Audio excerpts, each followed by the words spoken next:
Fala aí, meu povo! Acharam que eu não ia responder as perguntinhas de vocês? Talvez você tenha achado errado, se eu responder aqui, e talvez você tenha acertado e eu vou ignorar você nesse vídeo aqui. É porque chega muita gente, não é nada contra não. Tem gente que fala, eu sempre mando, você nunca lê. É porque eu nunca vi, talvez. Ou porque realmente a pergunta não é boa, ou ela está no meio de várias outras perguntas que foram feitas parecidas. Enfim, tô enrolando. Seguinte, vai ser uma versão express. Hoje é um dia grande aqui para minha família, a gente está comemorando o casamento da minha irmã, então eu vou gravar e correr para a cerimônia. Então faz favor de deixar um like e de se inscrever aqui para não perder os próximos conteúdos, para ajudar quem está gravando isso aqui para vocês em um dia tão corrido como esse sábado por aqui, não deu nem para gravar na sexta. Começando com a pergunta do grandíssimo nutricionista, o Rodrigo Pauli. Qual o costume da cultura brasileira que você sente mais falta na Europa e o que menos? O que eu sinto mais falta é o acolhimento. Cultura brasileira é de muito acolhimento, de quando chega uma pessoa de fora tentar fazer com que ela faça parte, de fazer amizades muito fáceis, e lá na Europa isso é tudo muito mais difícil. Então acabou que na Europa eu sempre me juntei muito mais aos brasileiros. Acontece um pouco também com as pessoas de fora que vêm para cá, tá? Que já me falaram isso, que acabou se juntando entre eles também. Acho que esse é um fenômeno relativamente comum, mas o que eu mais sinto falta é de uma rede de amigos maior, ou de mais gente, ou de mais grupos de amigos na Europa do que no Brasil. O que eu menos sinto falta da cultura brasileira lá na Europa, eu acho que é a bipolarização, né, das coisas. Acho que no Brasil a gente está vivendo isso muito mais do que em outros lugares. No Brasil tem temas que são muito difíceis de falar, enfim, existe uma má vontade de entender os outros lados, seja para político, para muitas outras coisas, que isso eu sinto pouca falta mesmo da cultura brasileira. Mas no geral, tem mais coisas positivas do que negativas. A cultura brasileira é a que eu mais gosto, que eu mais me identifico. Pedro Provenzano. Bom restaurante em Barcelona que os moradores frequentam. Então, aqui eu peguei isso só para contextualizar um pouco sobre o que é Barcelona, para o pessoal que pergunta muito sobre cultura local. Barcelona é uma cidade de 1.600.000 pessoas, e 600.000 são estrangeiras, fora a galera que não está regularizada no censo, né, os ilegais. Entre 20 e 55 anos, 55% da população é estrangeira. Então, assim, bons restaurantes que os moradores frequentam nem sempre são moradores espanhóis, né? E como é uma cidade muito turística, os moradores vão em restaurantes turísticos. Eu, por exemplo, moro perto do Arco do Triunfo. Eu vou em tanto de restaurante que os turistas vão porque é o que a gente vai, é o que todo mundo vai. Não tem muito essa distinção. É claro que se você vai para os bairros mais afastados e tal, os turistas não vão até ali, tem mais os restaurantes locais. Mas eu acho que já é muito difícil hoje em dia você ter um lugarzinho que ainda não foi encontrado pelos turistas que só os locais vão. Até outro dia tem um perfil muito grande que chama Barcelona Secreta, tem quase 1 milhão de seguidores. Ou seja, tudo que sai ali deixa de ser segredo e que de vez em quando eles divulgam algum restaurante, alguma coisa, e os moradores não gostam. Fala, pô, isso aqui era só nosso, a partir de agora os turistas vão vir e tal. É um fenômeno que vem acontecendo na Europa da antidivulgação. Eles querem os lugares menos instagramáveis, menos hypados, porque senão começa a ficar mais caro, mais difícil de ir, às vezes cai a qualidade. Então, eu não sei se tem assim, bons restaurantes em Barcelona que os moradores frequentam, porque os bons restaurantes, os turistas e os moradores frequentam, e os moradores de Barcelona, muitos deles são internacionais, são pessoas de fora mesmo, pelo menos 1/3 da população e a população adulta, né, entre 20 e 55 anos, a maioria é estrangeira. Então, é uma cidade internacional, não é uma cidade de Barcelona há muito tempo, desde que eu mudei para lá eu percebo esse movimento, não é uma cidade dos catalães ou uma cidade dos espanhóis, é cada vez mais uma cidade de tudo quanto é lugar do mundo. Especialmente o centro, né? Quando você vai para Clot, Horta, Guinardó, Carmel, que são bairros mais afastados, aí sim ainda tem bastante locais. Mas você pega o centro de Barcelona, o Eixample, e a parte antiga, o Borne, o Gótico, o Raval, é basicamente estrangeiros. J. Loredo. MB, acha que os coadjuvantes da geração CR7 e Messi seriam protagonistas na atual? Acho sim. Neymar. Se o Neymar estivesse começando hoje, ele seria um Lamine Yamal. Né? Assim, o início do Neymar e o início do Lamine são muito parecidos. O Lamine é mais precoce, né? O Lamine já consegue, com 16, 17 anos, brilhar em cenário mundial, como foi, por exemplo, a Eurocopa, Barcelona, 2 temporadas. E o Neymar demorou um pouquinho mais, aos 18, 19. O Neymar é de 92. 2010 é o primeiro grande ano do Neymar, ele é de fevereiro. Então ele completa 18 anos e em 2010 tem aquele time do Santos do Dorival, que ganha a Copa do Brasil, ele começa a ir muito bem, com 19 ele ganha a Libertadores com o Santos marcando na final. Mas é um jogador que foi coadjuvante na época de Messi e Cristiano, um quase protagonista e que hoje seria um fenômeno. Se Mohamed Salah tivesse começando hoje a trajetória dele, especialmente pelo Liverpool, seria um grande protagonista. Benzema, que já passou um pouquinho, Luis Suárez, que já passou, Lewandowski, a média de gols do Lewandowski na Champions é maior que do Messi e do Cristiano. Inclusive no mata-mata, né? Que tem muita gente que fala que o Levan não faz gol em mata-mata, mas inclusive em mata-mata a média dele é altíssima. Kevin De Bruyne e vários outros jogadores foram muito eclipsados porque estavam na mesma época de Messi e Cristiano e não conseguiram ser considerados o tão bom como eles foram. Mas esses que eu citei aqui, e eu não gosto muito de lembrando porque eu esqueço, e muitos outros mais, seriam muito mais reconhecidos se não fossem Messi e Cristiano protagonizando as disputas que eles tiveram por mais de uma década. Ó, tem uma aqui que uma galera mandou. Lindenberg Vasconcelos. Análise de Samuel Lino no Flamengo. Sou seu fã. Eu acho que é uma muito boa contratação do Flamengo, é uma contratação cara. Hoje eu fiz um vídeo aqui falando de perfil de contratações do Flamengo e é mais ou menos isso, assim. Se o Flamengo quer gastar entre 6 e 10 milhões de euros para contratar jogadores que estão na Europa e pagar um salário que não seja tão alto, ele vai pegar uma prateleira muito baixa mesmo. Ele vai tirar jogador da Championship na Inglaterra, ele vai tirar jogador de time pequeno. Para tirar um jogador do Atlético de Madrid, muitas vezes titular, é desembolsar uma grana, assim como o Palmeiras desembolsou uma grana para tirar o Vitor Roque do futebol europeu. O Samu Lino é um ala ponta, no Valência ele jogava como um ponta no 4-2-3-1, jogava assim em Portugal também, o Atlético de Madrid num 3-5-2 ele jogava como ala muitas vezes, quando o Atlético de Madrid queria ter alas mais ofensivos. Tinha perfil de jogos que o Atlético de Madrid queria defender mais, queria contra-atacar em velocidade pelo lado esquerdo, aí o Samu Lino era utilizado. Mas ele dificilmente vai jogar como lateral, ele não é um lateral, talvez até possa, em jogos que o Flamengo for atacar mais, jogar como um lateral também, mas ele é um jogador de lado de campo. Ele é um jogador para o Flamengo considerar um muito bom ponta esquerda, acho um muito bom jogador, muito perigoso, bom cruzamento, boa finalização. Acho que é um bom investimento do Flamengo, o Flamengo tem grana para fazer esse investimento, né, esse tipo de investimento, e eu acho que é bom para o Samu Lino também, que talvez tenha batido no teto dele na Europa no Atlético de Madrid, e eu acho que ele vai ser mais reconhecido no país dele, talvez ter mais chance em seleção, talvez ele seja mais feliz, não sei se ele vai perder ou ganhar mais dinheiro, jogando no Flamengo do que jogando de Atlético de Madrid para baixo. Acho que não é um jogador para elitizaça europeia, o Atlético de Madrid já é elite europeia, mas elite, Barcelona, Real Madrid, Paris Saint-Germain, Bayern, Liverpool, Arsenal, Manchester City, Chelsea, alguns por aí vai. Acho que ele não chega até ali, seria um reserva nesses times, acho que ele poderia compor o elenco desses times, mas sim é para a segunda prateleira, que o Atlético de Madrid talvez lidere a segunda prateleira da Europa. Ele é um muito bom jogador e para o Brasil também será. Acho uma muito boa contratação do Flamengo. Auge físico, né? Jogador novo e tal, uma contratação muito estratégica do Flamengo, muito boa. Otávio A. Batista. Em suas análises, prefere assistir jogo na TV ou no estádio? Na TV. Eu sei que no estádio a gente tem uma visão toda do campo e tem mais possibilidade de ver onde a bola não está e de observar. Para isso serve ver o jogo do estádio. Quando eu vejo o jogo de Liga dos Campeões, que eu estou no gramado, atrapalha muito as análises. O gramado a gente sente muito mais do que a gente vê os jogos. Agora, na TV, a gente tem um recurso do replay, da câmera lenta, então a gente tem muito mais ferramentas para analisar. E outra coisa, que quando eu estou vendo pela TV, eu consigo colocar uma outra tela também para ir acompanhando estatísticas, mapas, esse tipo de coisa, que ajuda muito mais do que só ter aquela percepção vendo. O ideal de uma análise mesmo seria assistir, depois reassistir o jogo, tomando um pouco mais de notas e tal, para fazer mais detalhado e mais bem feito. Eu não tenho tempo para isso, normalmente eu gravo os vídeos no calor do pós-jogo, né? Até assim ver as entrevistas coletivas pós-jogo, mas eu prefiro analisar vendo pela TV do que pelo estádio. Não tem ruído, não tem interferência, eu sento, assisto.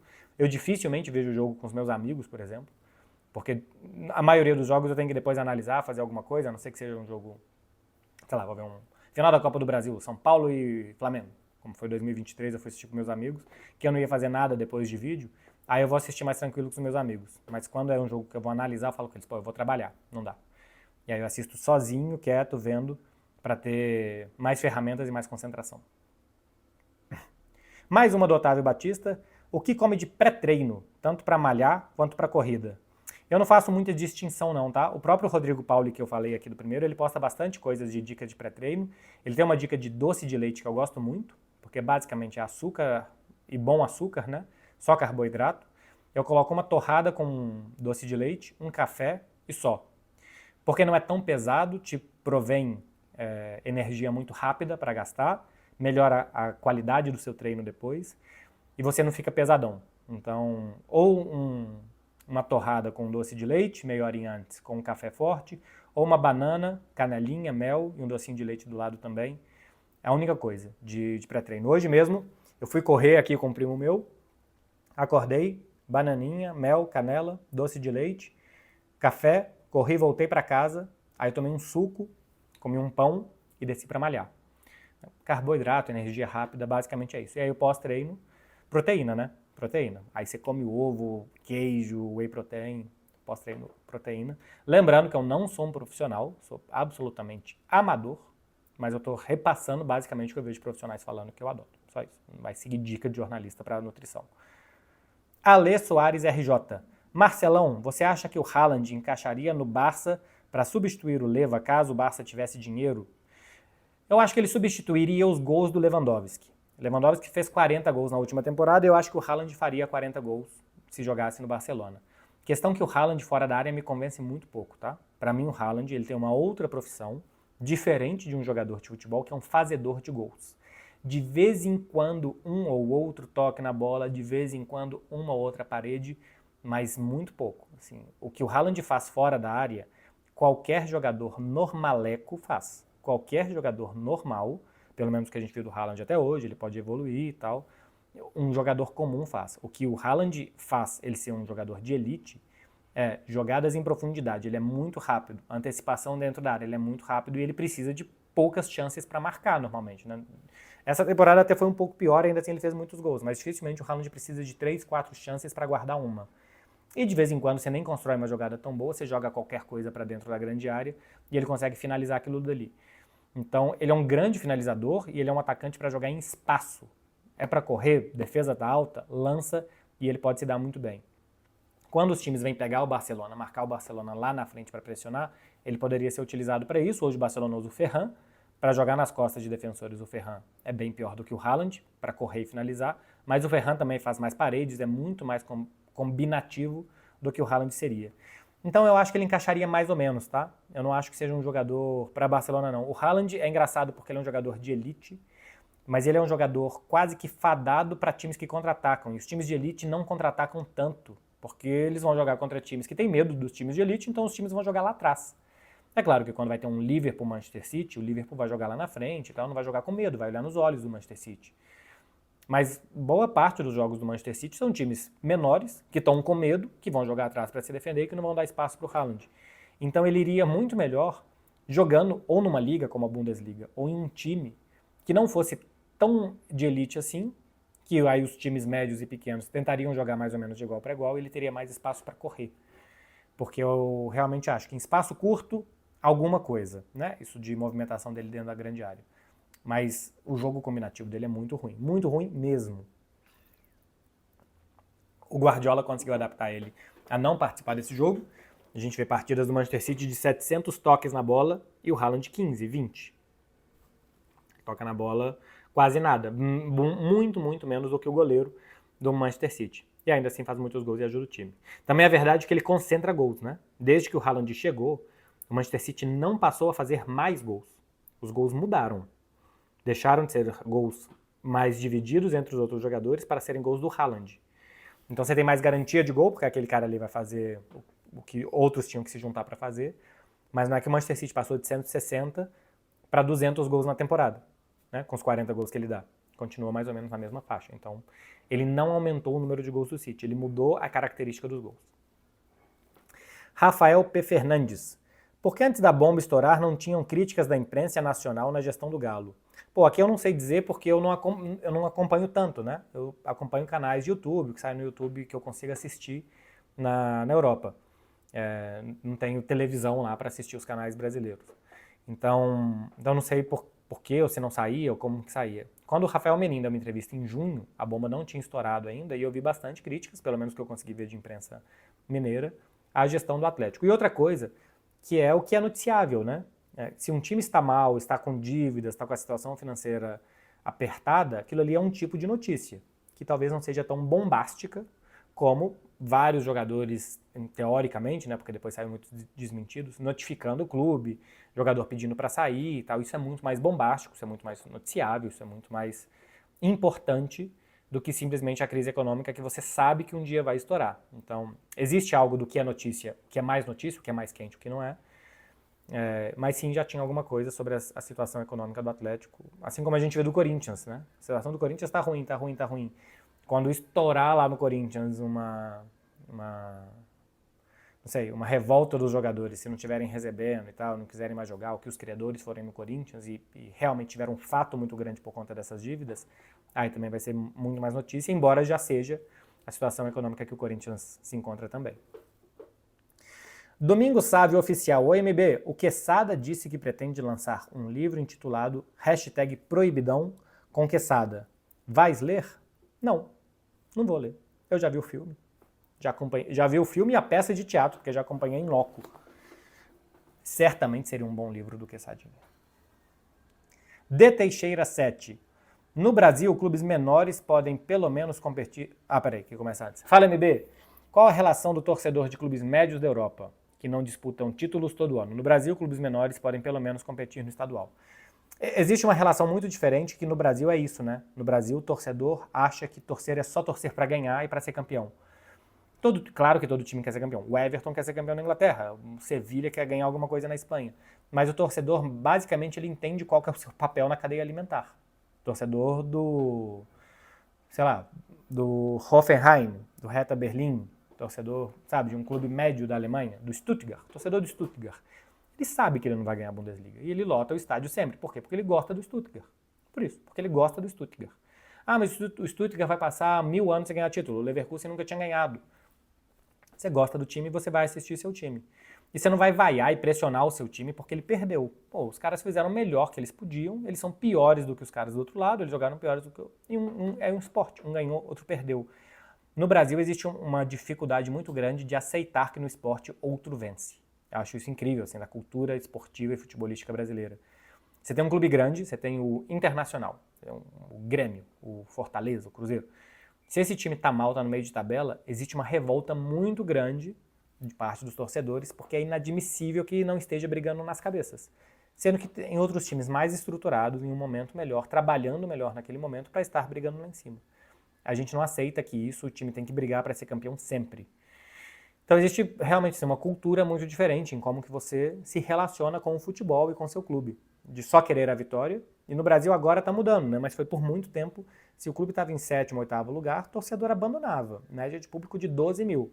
Agora a gente vê isso bastante diferente já no futebol brasileiro. Quando na Europa seu time é 10º lugar, a não ser que seja o Barcelona em 10º, o Real Madrid, a Juventus fica lá atrás. Aí é claro que é diferente. Mas os clubes médios, eles sabem os tamanhos deles e os torcedores também. Isaac Watterson. Fala, MB, já que não acredita em Deus, o que acha que há após a morte? Não sei. Não sei. Tem uma coisa também que eu acho engraçado, que é isso, da gente precisar achar e ter opinião sobre tudo. Tem coisa que eu só não sei. Só não sei opinar, não sei o que se pode dizer sobre. Então, não sei o que tem depois da morte, não sei se tem muita coisa, se nossa consciência continua, o nosso espírito, ou se não tem nada, se acabou, acabou. Eu realmente não sei, não tenho opinião. Não existe informação sobre, né? Minha família é espírita kardecista, então ainda se acredita em algo bastante diferente, mas não faço a menor ideia. E acho que tá tudo bem, tá? Assim, a gente tem que normalizar, meu povo, não saber de nada. A gente tem que parar de ter necessidade de saber e de explicar tudo. Quando uma pessoa me pergunta uma coisa e eu falo não sei, eu acho muito libertador. Eu fui esses dias tomar um café aqui em Belo Horizonte, inclusive um abraço pro Ciro e pro Lucas que foram tomar um café aqui comigo, e eles me perguntavam umas coisas de futebol, eu falava, não sei. Não sei, tem coisa que eu não sei. Tem coisa que na TNT me perguntam e eu não sei. Eu acho muito tranquilo, tá? Não saber. Quando você acha que sabe alguma coisa, é bom que você saiba de verdade, que fale bem sobre aquela coisa. Mas o não saber é muito bom também. Thalisson Góes. Em jogos mais decisivos, esse estilo do Barça, de linha defensiva no meio, não é muito perigoso? Mas também é muito perigoso jogar lá atrás, né? A Inter jogou lá atrás e o Barcelona jogou com a linha lá em cima.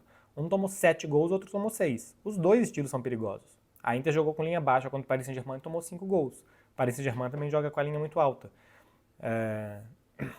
O Real Madrid contra o Barcelona jogou com linha baixa, perdeu todos os jogos da temporada. Então a linha defensiva alta é um perigo, mas marcar lá atrás, custar recuperar a bola, deixar que o adversário ganhe volume de jogo também é muito perigoso. O clássico do 4-3, que foi o clássico que decidiu La Liga, né? Foi 4-3 aquele jogo? Acho que foi. Aquele clássico, o Barcelona chegou a ficar mais de 20 minutos sem deixar o Real Madrid dar um toque na bola pós meio campo. Pô, é muito perigoso, o Barcelona tomou gols, né, de defesa adiantada e saiu o Mbappé na cara do gol. Mas também ficou quase meia hora pressionando o Real Madrid, martelando, empatou, virou e abriu 2 gols de vantagem. Então, tudo no futebol é perigoso, tudo. O que é mais perigoso no futebol do que ter a defesa alta é ter dúvida do que você vai fazer. Se você não tem dúvida do que você vai fazer, se você sabe por que você vai ter a defesa alta e como se proteger em relação a isso, é que o Barcelona não fez isso bem a temporada, a média de gols sofridos foi muito alta. Mas se você tem ferramentas para isso e se você não tem dúvidas, isso é menos perigoso do que você ficar no meio do caminho, entre uma coisa e outra. Então, tudo é perigoso. Coborigo. É uma pessoa dos drinks ou da cerveja? Ah, da cerveja. Até gosto de um drink ou outro, acho legal de vez em quando, mas assim, para sair bebendo, né, para beber por muito tempo, cerveja ou até vinho. Drink é para tomar um ou outro, um negocinho só.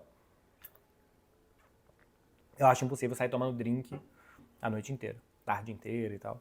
Um negroninho, um penicilina, que é bom também, whisky com gengibre. Um ou outro, um chequezinho mate. Cheque mate é bom. Um ou outro é bem legal. O tempo inteiro o drink não dá. Acho enjoativo. Cerveja você vai devagarzinho e tal, vai tranquilo. Paulo ZVX. Como a política de apenas bascos no Atlético de Bilbao é vista na Espanha? É uma coisa muito normalizada, né? O Atlético tem mais de 100 anos. O Atlético de Bilbao é o fundador do Atlético de Madrid. O Atlético de Madrid é meio filho do Atlético de Bilbao. Então não é uma coisa que se comenta a cada dia, todos os dias que o Atlético de Bilbao vai jogar, se fala sobre isso. É uma coisa que já tem mais de 100 anos, mais de 120 anos, inclusive. Então é completamente normalizado. Mas eu acho que é visto com coragem do Atlético de Bilbao e com muitos méritos, assim. Acho que é admirado. Tem também gente que pensa que é um pouco xenófobo, talvez, né? Que você só aceite jogadores de determinada região. É um pouco por proteção também para que o País Basco seja o que é, tem uma língua muito específica que não tem relação com outras e tal, e tem um povo muito unido em direção a uma causa. Ele tem que se proteger e se fechar muito. Na Catalunha isso também acontece mais ou menos. O País Basco é mais fechado e mais protegido. Então, para isso acontecer, você precisa se fechar e mais ou menos é isso que pensa o Atlético de Bilbao, se fechar muito entre eles. Agora, isso também é restritivo, né? Você também está restringindo pessoas, raças, etnias e tal, que não podem jogar ali, só aqueles. Raças e etnias eu acho que não é certo eu falar, né? Porque pode ter desde que nasce ali. Então também tem essa visão de que é um pouco... Você está excluindo e segregando outras pessoas que não podem jogar no seu clube. Mas também é protecionista. E eu acho que é visto como especialmente corajoso e muito meritório, né? Só Atlético de Bilbao, Barcelona e Real Madrid jogaram todas as edições do Campeonato Espanhol. É o segundo clube que mais ganhou a Copa do Rei, só o Barcelona na frente. E curiosamente, né, a Copa do Rei é vencido por os 2 clubes mais campeões. São 2 clubes de regiões separatistas. Mas não é algo comentado, tá? Todo dia, toda hora, toda vez que joga, porque é normalizado que fazem isso porque fazem há mais de 100 anos. Pimentel Filho, sobre o vídeo do Galo, e se todos os times brasileiros arrumassem um pai rico? As bets já não são? O vídeo que eu fiz anterior, né, falando que o Atlético deveria ter o orçamento do Ceará, porque assim ele seria sustentável, e o Rafael Menin tinha dito que não dá para ter o orçamento do Ceará porque seria muito difícil. Enfim, é o vídeo anterior. Começando, se todos os times arrumassem um pai rico, então, seria um torneio de pai rico, né? Ficaria muito sem graça, muito pouco meritório, porque seria só sair contratando jogador de qualquer jeito, sem os clubes fazerem dinheiro, cada um vai colocando mais dinheiro, e no final das contas, quem teria mais chance de ganhar? quem desse mais grana. Então, não seria bom. E se as bets já não são isso, não. Porque as bets fizeram que aumentasse muito a receita dos clubes, mas é uma receita comercial, né? Os clubes ganham aquele dinheiro. A camisa do Flamengo vale mais que a camisa do Fortaleza. Então o Flamengo ganha mais dinheiro com bet do que o Fortaleza. Nem sei se o Fortaleza tem patrocínio de casa de aposta. Então o Flamengo ganha mais dinheiro. Então é uma coisa normal, por assim dizer, né? Quem tem mais relevância, mídia, torcida, ganha mais dinheiro que o outro. São patrocínios muito altos. Se esses patrocínios são justos, se eles estão inflacionados, se eles vão criar uma bolha que daqui a pouco pode estourar, isso é uma outra coisa, uma discussão bastante justa, inclusive. Mas que os clubes tenham receitas comerciais e usem essas receitas comerciais no seu orçamento é completamente correto. Nos últimos anos, o que aumentou a receita dos clubes brasileiros foi match day, os ingressos ficaram mais caros, o torcedor fidelizado começou a ir mais, a experiência no estádio melhorou, o que fez com que se aumentou o preço e garantiu melhores experiências para os torcedores, isso aumentou a presença do torcedor no estádio. Nunca tanta gente foi nos estádios no Brasil como agora.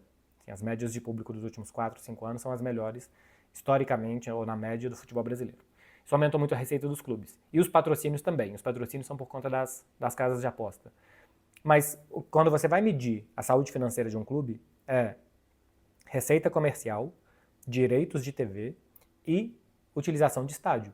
E as casas de apostas são receitas comerciais. O que você não pode ter aqui é o dono vai lá e assina um cheque porque está faltando 200 milhões e ele vai lá e te dá 200 milhões. Isso não é justo. Que a camisa do Flamengo valha mais do que a camisa do Atlético, ou a do Grêmio, ou a do Fortaleza, aí é justo, porque o Flamengo produz mais do que aquilo. Dário Pinheiro Silva. Esperança no Manchester United com a soma de Matheus Cunha e Mbeumo ao elenco? Não sei. O Manchester United nos últimos anos contratou tanta gente, aqueles jogadores chegaram lá e jogaram tão mal, que é sempre preciso esperar para ver. Rubem Amorim parece um muito bom técnico, com muitas boas ideias, que conseguiu fazer o Sporting brigar e passar Benfica e Porto no Campeonato Português depois de mais de 2 décadas sem o Sporting ganhar. Mas no Manchester United ainda não conseguiu resultados. Chegou numa final de Europa League com alguns bons jogos, né? Tirou o Atlético de Bilbao, tirou o Lyon naquele jogo da doideira e acabou perdendo para o Tottenham. Ainda me parece um elenco desequilibrado porque quer fazer o técnico português, então eu quero esperar para ver. Vamos ver o que vai ser do Manchester United. Sem ver se o clube vai se recuperar, se a mentalidade do clube vai mudar, se vai parar de lesionar jogador toda hora, se os que estão lá vão se reerguer, muito difícil de dizer. Não sei se eu tenho...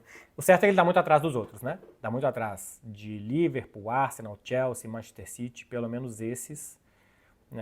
O Manchester United está muito atrás, como clube e como time nesse momento. G. Santiago, vi o corte do Rica falando de você. Acompanho os dois e acho vocês bem diferentes. Vocês se dão bem? Sim, já falei do Rica aqui algumas vezes, né? O Rica, a gente tem pensamentos muito diferentes, especialmente sobre política, sobre visão de sociedade e tal. Mas ele é muito inteligente. Outra coisa é que uma pessoa pensa diferente de você e que você não acha que aquela pessoa é o demônio em pessoa, né? Que é uma das coisas da polarização do Brasil, né? Então, se você é de um lado e a outra pessoa do outro lado, vocês têm que se odiar e não podem compartilhar nada em comum. Rica eu acho que é muito inteligente, escreve muito bem, fala muito bem, tem uma visão de futebol que eu acho bastante interessante também. E eu gosto muito da forma com que ele fala e tal. Além do que é um cara que eu me dou bastante bem, a gente trabalhou junto na Rádio Globo. E desde então a gente conversa, a gente se dá bem. Tem gente que eu gosto muito que o Rica não gosta, eu acho que tem gente que o Rica gosta muito que eu também não gosto, né? Assim, tanto no profissional como no pessoal, porque isso é absolutamente normal. E saber conviver com as diferenças, gente. Vocês têm que saber conviver com as diferenças, senão não dá. Não dá pra você gostar da metade do país e não gostar da outra metade do país, a gente não vai a lugar nenhum assim. Então, a gente tem que saber conviver com as diferenças. Eu sei que tem algumas que são... Tem algumas linhas que a gente não vai passar, né? Nunca. Então, tem gente que não dá. Tem gente que realmente não dá. O Rica dá. O Rica acho que é um cara inteligente, tá? O Rica dá. Lá ele. E muito obrigado, Rica, viu? As palavras foram muito legais mesmo. Fico muito feliz. Otávio HS27. Você acha que o brasileiro deveria adotar um rebaixamento parecido com algumas ligas europeias? Acho que cair 4 direto é muito. Cair 20% do campeonato, né? 4 é 20% de 20, né? Acho muito. Acho que deveria cair 3, sendo que o terceiro jogar um playoff com o time da segunda divisão. Porque não ia ter nem data para isso também, né? Mas que caísse 3, pelo menos. Porque acontece que, como cai muito time que subiu. Se caísse só 3, até acho que que subiram muito provavelmente cairiam, mas aquele que ficou, né, que foi o 17º colocado, talvez com mais um ano de orçamento de Série A e tal, e com mais 3 times chegando da Série B, ele conseguiria se manter ali por mais algum tempo e tal. Então eu tenho a sensação de que, sim, cai time demais. Eu também acho que cai time demais porque foi o que fizeram inicialmente. E depois eles viram que com tanto time grande para a segunda divisão, é bom garantir 4 vagas para os times grandes voltarem. Também acho que deve ter alguma coisa disso. Mas eu acho que é muito rebaixado. Muda muito a Série A de um ano para o outro, mudando 20% da tabela. Daniel JS, e em underline JS forma uma bundinha aqui, ó. Daniel, underline, J, underline, S. Qual seria a posição ideal do Rashford no Barcelona? O ideal dele é o ponto esquerda, né? Destro pela esquerda, jogador de diagonal, acho que ali é a posição ideal dele. Quando o Rashford jogar, quando ele for titular, pode jogar o Rafinha mais por dentro, o Lamine do outro lado, pode descansar o Lamine, o Rafinha jogar na esquerda e jogar o Firmino ou o Dani Olmo por dentro, com o 9 ou o Ferran lá na frente. Dá para fazer isso, dá para jogar o Rashford também de atacante, para jogos de jogar mais no espaço, em velocidade, dá para jogar com 2 atacantes, Rashford e Lewandowski, e Rafinha e Lamine. A posição ideal é a ponta esquerda, mas ele pode fazer todas as do ataque e um pouco menos a ponta direita. Então, eu acho que é um jogador muito funcional. Só não gostei do salário, né? 14 milhões de euros, um dos maiores salários do elenco para um jogador que tende a ser reserva. Vamos ver se vai ser. Eu acho grana demais. Gabi Fontinelli. Barcelona vai poder usar o salário do Ter Stegen de novo para inscrever o João Garcia e o Chesney? Depende, isso é uma grande polêmica, né? Quando o jogador tem uma lesão de 4 meses, é considerado uma lesão de grande duração, e aí você pode usar 80% do salário dele para inscrever um outro jogador, para gerar fair play. Não é que o Ter Stegen vai ter uma queda de 80% do salário. Você pode usar contabilmente, né, um recurso contábil, nem sempre ter dinheiro no banco. Contabilmente quer dizer que você tenha dinheiro no banco, enfim. Mas você pode usar 80% do salário, desde que sejam 4 meses de lesão. E o Ter Stegen resolveu fazer um comunicado falando que eram 3 meses, que dentro do Barcelona se considerou uma afronta, que ele está querendo prejudicar o time, prejudicar a inscrição do João Garcia e tal, não está pensando no clube, não tinha nada que dizer o tempo de baixa. E ele fez isso basicamente como uma birra, porque a relação hoje entre ele e o Barcelona está muito ruim. Eu acho que o Ter Stegen está errado, tá? O Barcelona tem todo o direito de contratar um outro goleiro que coloca esse goleiro para jogar e que o Ter Stegen ganha a posição dentro de campo. Enfim, mas quem faz a avaliação se é uma lesão de 2, 3, 4 ou 5 meses é um médico independente de La Liga. Então, esse comunicado do Barcelona, do Ter Stegen, aparentemente não pinta nada e é um médico externo que vai determinar se é uma lesão longa ou não. Então, dependendo do que esse médico de La Liga atestar, o Barcelona vai poder sim usar 80% do salário do Ter Stegen, ou não. Macedo Gabriel 7. Beckler, como os brasileiros são tratados em Barcelona no contexto de imigrantes? A burocracia para imigrante é muito ruim na Espanha. A burocracia para você renovar sua permissão para morar lá, para você mudar sua carteira de motorista. A burocracia, não para o brasileiro, mas para o estrangeiro é muito ruim. A Espanha é um país muito burocrático, assim, os processos são lentos e tal. Eu já indico para vocês de novo, se vocês estão indo e tal, precisam de fazer algum trâmite, a CB Assessoria. C de casa, B de bola, assessoria, que é uma assessoria de brasileiros para brasileiros lá em Barcelona e que me ajuda com todos os trâmites possíveis. Acho que só não fizeram até hoje atestado de óbito meu. De resto fizeram tudo. Mas assim, se você está pensando de como que é tratado, se tem xenofobia, se é mal visto e tal, eu nunca senti. Já ouvi dizer que mulheres são vistas um pouco mais assim, um pouco mais objetificadas, né, pelo fato da mulher brasileira ser muito bonita, muito corpo e tal, não sei o quê, e o Brasil é considerado um país de muito toque e tal, é um país mais caliente que a Espanha, então acho que isso recai pior nas mulheres, pelo que eu já ouvi relatos. Eu homem, nunca senti. E tem essa burocracia que é muito chata, mas é para os brasileiros e para todos os outros imigrantes. Léo SR11MB, como você acha que o Neymar será lembrado pela torcida do Barça no futuro? Acho que como uma grande pena. Acho que a torcida do Barcelona vai falar, pô, o que ele fez? Por que ele saiu daqui? O que ele poderia ter sido? Acho que já tem um pouco esse sentimento de uma nostalgia com algo que ficou azedo ali. Acho que o Neymar será lembrado como uma grande pena que ele tenha decidido sair do Barcelona quando ele saiu, como ele saiu, pelo que ele poderia ter sido dentro do clube. Ainda tinha alguns anos de trio MSN pela frente, que o time poderia dar certo. Então, acho que quando ele saiu como um grande traidor. Ele saiu como um figo. Futebol não tem muito desaforo. Depois do torcedor do Barcelona, alguns deles já até gostariam do Neymar de volta, entendendo que o pacote era meio pesado, mas que é um grande jogador. E eu acho que agora que já não tem mais praticamente chance dele voltar, ou pelo menos muita expectativa de que ele volte, acho que vou lembrar como um grande vacilo ele ter saído e, enfim, jogador que perdeu uma oportunidade de ficar no Barcelona e ser muito maior do que ele acabou sendo saindo, né? O Neymar sair do Barcelona não tornou ele maior. Se ele ficasse no Barcelona, acho que ele teria mais chances. 88, Luiz Carlos. Você já se imaginou como professor? Como seria? Cara, eu não me imaginei. Eu até tenho um dia um plano de fazer um curso de alguma coisa e vender na internet. O negócio é que eu acho que eu não tenho nada para ensinar. Quando eu vou dar palestra em faculdade, alguma coisa assim, eu falo um pouquinho de mim, meio que me apresento e abro para pergunta. Eu tenho pouca, por mais que eu abra aqui a câmera e fale com vocês 1 hora, eu acho que eu tenho pouca profundidade para sair explicando coisa, pouca base teórica, enfim, eu não acho que eu tenho muita coisa para ensinar para as pessoas. Eu acho que eu, mais ou menos, sei fazer, mas eu não sei explicar como se faz. Então, é muito difícil. E olha que meu pai é professor, eu tenho tios professores e tal, eu sou de família de professores, mas eu acho muito, muito difícil. Vamos ver se um dia eu me animo a fazer um curso de, sei lá, alguma coisa para vocês. Mas não me imagino, não consigo. Assim como escrever livro, não consigo preencher páginas. Não tenho profundidade para colocar muita coisa, porque eu acho que eu não sei muita coisa. Então eu acho que eu não tenho profundidade para colocar muita coisa em páginas de livro.